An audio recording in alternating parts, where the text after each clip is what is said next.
My name is Tim. I've been going to the church and being in the church since before I was born. My mom was pregnant with me while we were going to church.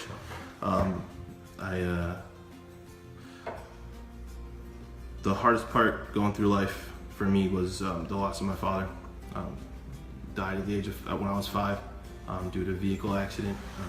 I just remember my mom on the phone with whoever was talking to her, telling her the news, and I just remember anger and just not really understanding what was going on.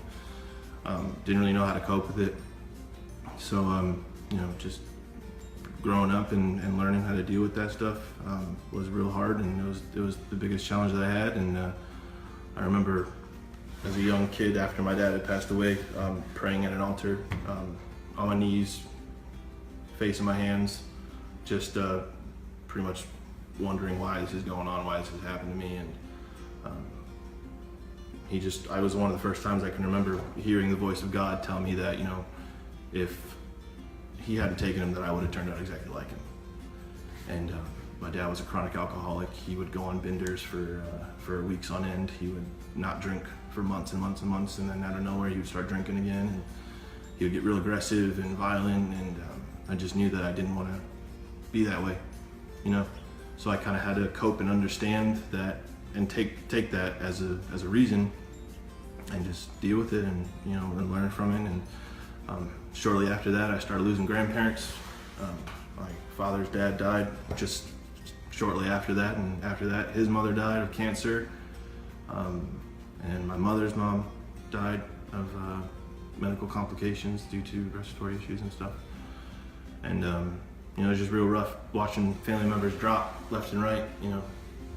By the time I was 13, I had no grandparents, no one to go get spoiled by or anything. So it was just rough, but I just had to, learn and cope with it. And, that's kind of like where I get my personality traits from, is that, take it on the chin and get over it. And I just remember having a conversation with my mom one day about my father dying. And as a young kid, I had come to a realization that, God wouldn't have done this to me if he knew I couldn't handle it. And that was one of the things I really had to hold on to. And, just that's all I had, was that I had to understand that this is all happening for a reason, and that, if I couldn't handle it, it wouldn't have happened. So that's kind of where I feel like I can get my strength from God too. My mom was a single mom, 3 kids. She would work night shifts as a nurse, doubles as much as she could to provide for us. Growing up now, and as an adult looking back, I can see how she struggled, and I can see how broken she was due to the loss of her husband and having to deal with 3 kids. And me as a kid, I wasn't that easy on anybody. And I just remember holding on to that fact that he did it for a reason. I'm here, I have my family, I have what I have, and that's just what I have to deal with. I started playing drums in church, and that kind of kept me where I needed to be with my friendships and being with the elders. But the drums was really the one thing that really held me down.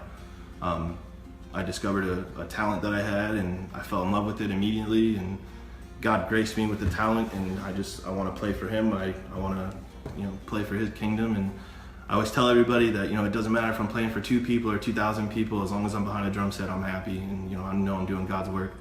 And then Madison comes along. That's my girl. Me and Madison met at 17 and 16, and we've been together ever since. Nothing can bring us apart. It's not going to happen.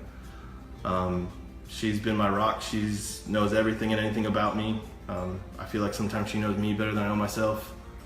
And she's just always been there for me, and I know that I can count on her for anything that I need. And growing up, I met Phil and Becky through youth groups, and from day one we've been real tight, real close. When I found out that Phil was starting a church in Dunedin, due to complications at the church that I was going to, we made the decision to follow Phil and Becky, and we haven't looked back since. We've changed churches, but we're still following Phil and Becky. We're with them, And they've made my life that much easier, knowing that, you know, I can come to them for anything that I need, spiritually, emotionally. You know, they're there for me. They're friends. They're not, you know, they don't want to tell me what to do. They want to show me what to do and help me. And I've discovered that that's what I need in my life. You know, I don't need someone telling me what to do. I need someone showing me what to do. And I feel like that's where Phil and Becky really helped me out the most. I love Greater Life. I feel like this church is amazing. I feel like anybody who's been going through my situation, or any situation for that matter, can come there and they can find God and they can find solace and just love and peace and just be happy. I know I am. And it's very encouraging, and just day by day, I just remember my dad, I remember my testimony, and I remember why I'm doing this.